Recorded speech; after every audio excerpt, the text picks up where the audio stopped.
Ẹ ṣé mo dúpẹ́ lọ́wọ́ gbogbo yín pátá àti gbogbo àwọn tí wọ́n ti sọ̀rọ̀ ṣáájú. Ọpẹ́ mi ò lópin.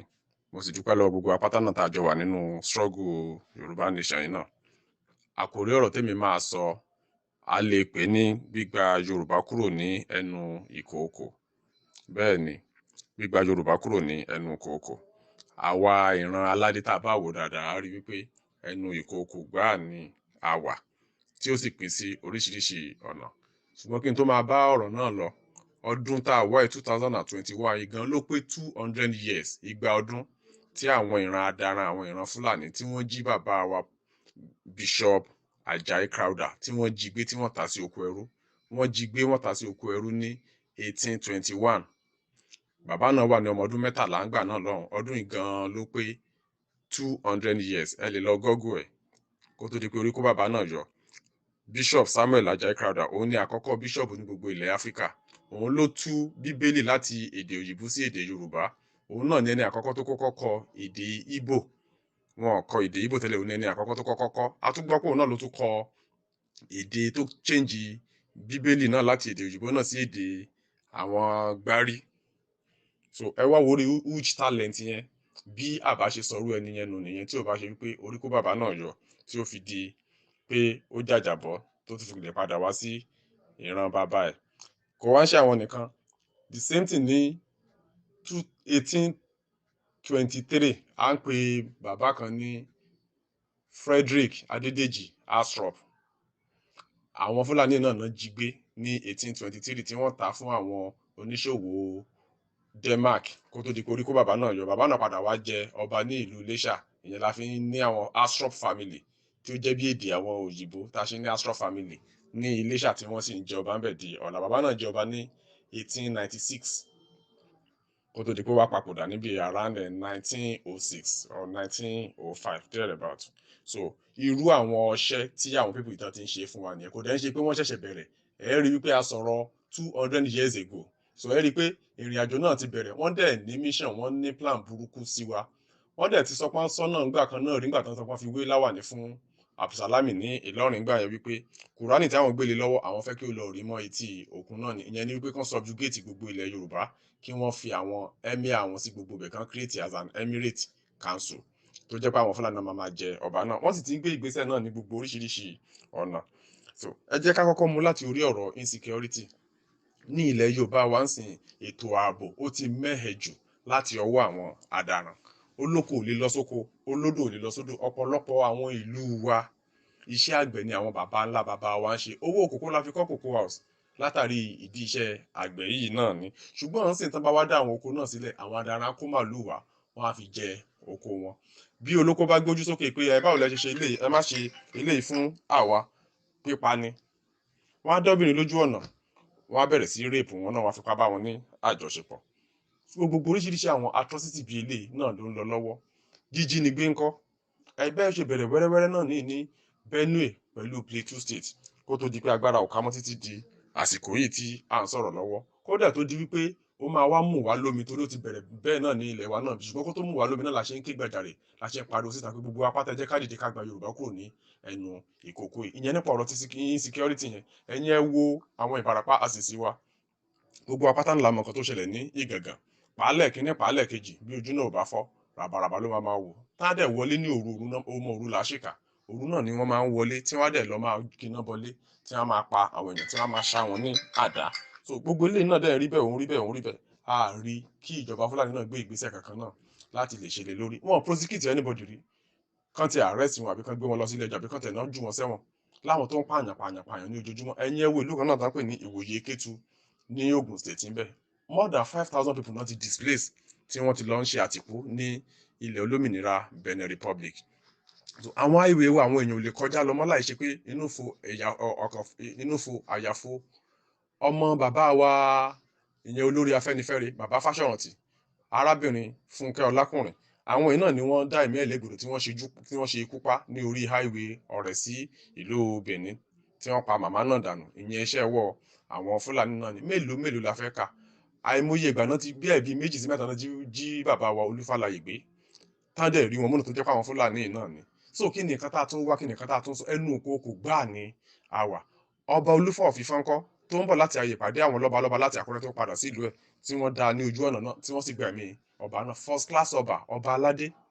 Àwọn ọba tán yàn bọ̀ lẹ́kìtì náà ńkọ́, eléyìí tó rí kó yọ, ẹlẹ́ni tó bá jàjàbọ́, a máa dúpẹ́ lọ́wọ́ Ọlọ́run. So ẹnu ìkookò gbáà ni àwa ìran Yorùbá wà. Àsìkò náà sì wá tó bọ̀ àyíwò náà ká gba ara wa lẹ̀. Kò sẹ́ni tó máa bá wa ṣe o, àwa náà ni a máa gba ara wa sílẹ̀ pẹ̀lú àtìlẹ́yìn Ọlọ́run Elédùmarè. So nípa insecurity, ẹ rí i pé ó jẹ́ nǹkan kan tó yẹ pé ó burú jáì. Tí security èèyàn bá ti lè wà threatening, tí security orílẹ̀-èdè bá ti lè wà threatening, okòwò gan ọrọ̀ ajé kò ní lọ déédéé, kò ní lọ geere. Àwọn èèyàn tó fẹ́ wá invest láti ìlú òkèèrè wọn ò ní lè wá. Ẹ̀rù á máa bà wọ́n wípé kò sí ààbò tó péye fún wọn ní ibi tí wọ́n bọ̀. Even ẹ̀yin tẹ́ wà nílùú náà gan, inú fo àyàfo náà ni ẹ̀rù á máa bà ẹ̀yin náà láti lè lọ ṣe àwọn nǹkan míì tí ẹ fẹ́ ṣe. Torí ẹ̀yin tó bá ti lè ní change díẹ̀ dá nínú yín tó ń gbé nǹkan ribiribi ṣe, òun ló máa kọ́kọ́ jẹ́ first target tí àwọn kidnapper ní àwọn ajínigbé eléyìí tí orí bá kó yọ. Mélòó la fẹ́ kà? Ṣé ti bàbá wa Fatai Aborode ni tó ti lò bí ọdún 15 ní ilẹ̀ Germany tó kó owó rọ̀gùnrọ̀gùn wá sí ilẹ̀ bàbá ìpínkù wá ṣiṣẹ́ oko tó gba àwọn èèyàn síṣẹ́? The first phase tí wọ́n kọ́kọ́ máa gbà 200 people náà ṣiṣẹ́ nínú oko náà tó kó tó di pé àwọn Fúlàní náà lọ fi màálù jẹ oko náà. Báwo lẹ ṣe máa fi màálù jẹ oko gbígbé náà jí bàbá náà gbé tán lọ dé mọ́gi tán dẹ̀ ṣapa ní ọ̀nà burúkú pátápátá tí ò bá ojú mu rárá. Àbí ti obìnrin kan náà ní tí ó ní ilé epo Ṣùbáwà ní Ṣùbáwà filling station ní àárín Igbó-ọrà àti Ìdèrè, ìyẹn Alájà Sherifat Adisa tó ń jẹ́ olùdarí àti olùdásílẹ̀ ilé epo Ṣùbáwà. Wọ́n jí ìyá náà gbé, wọ́n sì pa òun náà ní ìpa ìfọnáfọnṣu. So kí ni a tún fẹ́ sọ lórí eléyìí tí a tún tí ì gbọ́? So eléyìí gan ó ti pọ̀ jù fún wa láti lè bí ẹ̀. Àbí ti unemployment la fẹ́ sọ ní ilẹ̀ wa. Àwọn ọmọ títí wa wá jáde iléèwé, wọn ò rí iṣẹ́ ṣe. Àwọn adaran tí wọ́n ń kàwé, wọ́n lọ ń fi iṣẹ́ bẹ̀ wọ́n ni. Àwa la ní òkun ká ní ọ̀sà ní Nigerian Port Authority wa. Executive Director from number 1 to 17 àdàràn ni gbogbo wọn pátápátá ní ilẹ̀ wa ń bì. Bẹ́ẹ̀ lọ sí immigration office the same thing. Ẹ lọ sí custom, ọjọ́ wo lẹ ti rí tí ọmọ Yorùbá ti ẹ̀ jẹ́ controller general custom rí, ìyẹn àwọn aṣọ́bodè? Tí àwọn èèyàn wa bá ti lè débi assistant deputy controller general náà ti dá wọn dúró. Àwọn èèyàn wọn láṣẹ àti lè máa push wọn kán fi lè dé òkè, kán fi dókè. Lẹ́yìn bàbá wa Adétòkunbọ̀ Adémọ́lá tó ti lè jẹ́ chief justice of this Nigeria, ọmọ Yorùbá kankan kò padà jẹ́ chief justice of Nigeria láti ìgbà yẹn mọ́. Ọmọ Niger Delta kan ṣe tó tún jàjà jẹ́ ní ẹnu ọjọ́ mẹ́ta, ìyẹn Walter Onoge, ẹ̀yin náà mọ̀ kan tó gbẹ̀yìn náà, wọ́n disgrace ẹ̀ kúrò ńbẹ̀ náà ni. Ìwà burúkú sì pín sí ọwọ́ àwọn ará bíi náà, wọ́n á máa búra wọn, wọ́n dẹ̀ tún wá máa pa àwọn èèyàn títí tiwa. Lórí ọ̀rọ̀ employment, thousands of people wa tí wọ́n ń jáde ní ilẹ̀ Yorùbá ń bí ní ọdọọdún ní university àti polytechnic college of education, wọn ò ríṣẹ́ ṣe. Àwọn adaran dẹ̀ máa kí àwọn ọmọ títí wọn tí wọ́n kàwé tó wọn síbẹ̀. Ìdí náà nìyí náà tán ṣe lọ introduce the quota system. Tí ọmọ títí wọn bá jáde secondary school tó bá fẹ́ wọ university, tó bá jẹ́ pé 150 140 lòún ní, wọ́n á fún ní privilege preferential advantage ju àwọn èèyàn títí tiwa tó score 280 300 lọ. Á rí school wọ̀ ṣáájú ọmọ títí wa tó score 280. Ẹ̀yin náà worú great injustice bí ilé àjẹsọ́pá àjọ wà ní orílẹ̀-èdè kan náà. Àwọn fúnra wọn gan ti fi ọwọ́ ara wọn pín orílẹ̀-èdè Nàìjíríà. Bí ò bá ṣe bẹ́ẹ̀ ni àwọn state 12 tó wà ní apá ibìkan ní òkè Ọ̀yà wọn ní sọ pé àwọn ti dá òfin títí wọ́n ṣe tí wọ́n lo sharia, tó jẹ́ pé wọ́n tún ní ọlọ́pàá sharia títí wọn tó jẹ́ pé ó lè mú regular police táwọn dẹ̀ tún prosecute. So gbogbo eléyìí pátápátá òun náà la fi sọ wípé ẹnu ìkookò gbáà ni àwa ìran Yorùbá wà. Ó sì wá ti tó àsìkò wáyé gbogbo wa náà la gbọ́dọ̀ dìde ká pa kítí mọ́lẹ̀ láti lè gba ìran Yorùbá kúrò ní ẹnu ìkookò tí a wà yìí. Nígbà tí bàbá wa Chief Ọbáfẹ́mi Awólọ́wọ̀ tí ó ń ṣe ìjọba láti 1952 títí di bí 1960 yẹn, ọ̀pọ̀lọpọ̀ àwọn nǹkan mèremère ribiribi ni bàbá náà gbé ṣe tó jẹ́ pé irú ẹ̀ ò ṣẹlẹ̀ rí ní gbogbo ilẹ̀ adúláwọ̀. Àwa náà ni ìran ògo adúláwọ̀. The fourth tallest building in the whole Africa, 25-story building, Cocoa House, ó wà ní Ìbàdàn in the 50s náà ti kọ́ síbẹ̀. Táwọn ọ̀pọ̀lọpọ̀ àwọn èèyàn ó rò pé bẹ́ẹ̀ kò tẹ̀ nílé rí bẹ́ẹ̀, kò lè rí bẹ́ẹ̀. 25-story building bó náà fẹ́ kọ́ tí wọ́n ló ṣe máa rí bẹ́ẹ̀. Ó wà ń bẹ́ẹ̀, ó sì wà ń bẹ́ẹ̀ dọ̀la digbí. Elephant House, Premier Hotel, Lafia Hotel, pẹ̀lú gbogbo àwọn nǹkan àìmọye bẹ́ẹ̀ ribiribi. 53 company ni ó wà ní under Odùduwà investment. Bẹ́ẹ̀ ni nígbà ìbọn ń sin agbọ́ wípé 13 péré ló kù nínú 53. Ibẹ̀ ni National Bank wà, ibẹ̀ náà ni Wema Bank náà wà. Àwọn 40 tó wá kù ńkọ́, ọ̀pọ̀lọpọ̀ wọn igbó. So the system is not viable. so ó bẹ́tà ká tètè kúrò ní àsìkò yìí kí á dá dúró gẹ́gẹ́ bí orílẹ̀-èdè títí tiwa ká máa ṣe ìṣàkóso ara wa nǹkan tá a dẹ̀ ní ó tó wá jẹ gbogbo wa pátá náà la mọ̀ wípé ẹni tó bá ń fi ọkọ́ aláàárẹ̀ roko kò ní gbàdúrà kí aláàárẹ̀ náà kí ara ẹ̀ kí ó yá bẹ́ẹ̀ ni ọ̀rọ̀ àwọn ìran adaran bẹ́ẹ̀ ló ṣe rí sí wa àwa náà ń jẹ àwọn ò ní epo àwa ní petroleum ní ọ̀dọ̀ títí wa ń bì yìí ṣùgbọ́n àwọn náà ń jẹ gàba náà lé lórí ẹ̀yin náà ẹ wò from number 1 to 21 ní NNPC executive director adaran nìkan ni láti òkè dé ilẹ̀ pátápátá àwọn èèyàn títí wa ń kọ́ṣà wáṣẹ́rú wọn ni àti bẹ́ẹ̀ bẹ́ẹ̀ bẹ́ẹ̀ bẹ́ẹ̀ bẹ́ẹ̀ bẹ́ẹ̀ lọ a lè máa ká lọ síwájú ká máa ká lọ so bẹ́ẹ̀ bẹ́ẹ̀ lọ àsìkò náà ti tó gbogbo wa pátápátá ẹni tó bá gbọ́ kó sọ fún ẹni tí ò gbọ́ ẹ jẹ́ ká máa polówó ìyìn rere náà gbogbo àwọn ọba wa pátápátá náà wọ́n ní ìgbésẹ̀ pàtàkì láti gbé lórí ọ̀rọ̀ yìí ní ààfin wọn kó sọ fún gbogbo àwọn ìjòyè wọn àti àwọn ìyálọ́jà wọn ní àárín ọjà wọn náà kán máa polongo ìyìn rere náà adúpẹ́ pé ìyìn rere náà ti gbalẹ̀ ó ti ń gbalẹ̀ dáadáa náà ju ti tẹ́lẹ̀ lọ náà ní àsìkò yìí ṣùgbọ́n ẹnu kòkò pátápátá gbà ní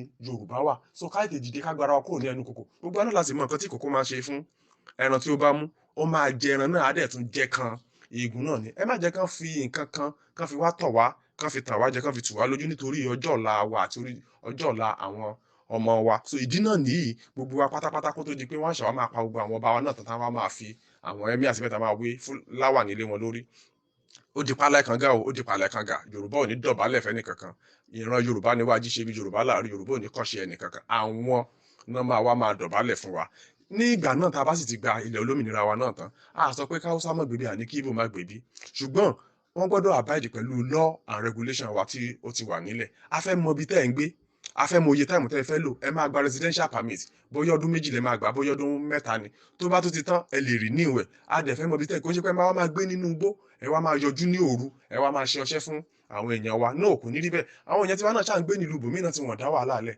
àwọn náà tán wà ní òkè ọya tán wà ní ibi gbogbo wọ́n á abide with rule and regulation tí wọ́n ń gbé ńbẹ̀ àwọn èèyàn wà ní Ghana wọ́n wà ní Togo wọ́n wà ní gbogbo orílẹ̀-èdè àgbáyé káàkiri tí wọ́n sì dá wàhálà sílẹ̀ ńbẹ̀ kí ló dé tó pé ẹ̀yin máa wá ti ọ̀rìn wá ẹ wá máa ba ilẹ̀ títí wa jẹ́ ẹ máa pa àwọn èèyàn títí wa ẹ máa jí wọn gbé gbogbo eléyìí ó gbọ́dọ̀ dé òpin so ìdí náà ní mo bẹ̀ gbogbo wa pátápátá àti ọmọdé àti àgbà ẹ jẹ́ kí gbogbo wa pátápátá ká lọ gẹ́ẹ̀tì email address kó tó di pé petition wa máa jáde because we are going to adopt diplomatic way kí petition náà bá fi lè jáde gbogbo ẹ̀yin tẹ́ ti ní email address dání ẹ lè tètè bá wa buwọ́lù ẹ lè tètè bá wa sign a lè tètè fly ara àwọn nǹkan tá a need ní eléyìí because the email is very very instrumental to our petition signing so ẹ jọ̀ọ́ pápá gbogbo wa pátápátá mo dúpẹ́ púpọ̀ lọ́wọ́ yín pẹ̀lú gbogbo ẹ ti ṣe ń tẹ́tí sí wa láti ìgbà tí ẹ ti wà ní ibi títí di àkókò wọ̀nyí so ìgbésẹ̀ náà sì ti wá bẹ̀rẹ̀ báyìí a dúpẹ́ lọ́wọ́ gbogbo àwọn èèyàn wa tí wọ́n wà ní diaspora pẹ̀lú gbogbo iṣẹ́ takuntakun tán ṣe wọ́n ṣe gudugudu méje yàyà mẹ́fà kò ní sú yín kò ní rẹ̀yìn títí tá a fi máa ṣẹ́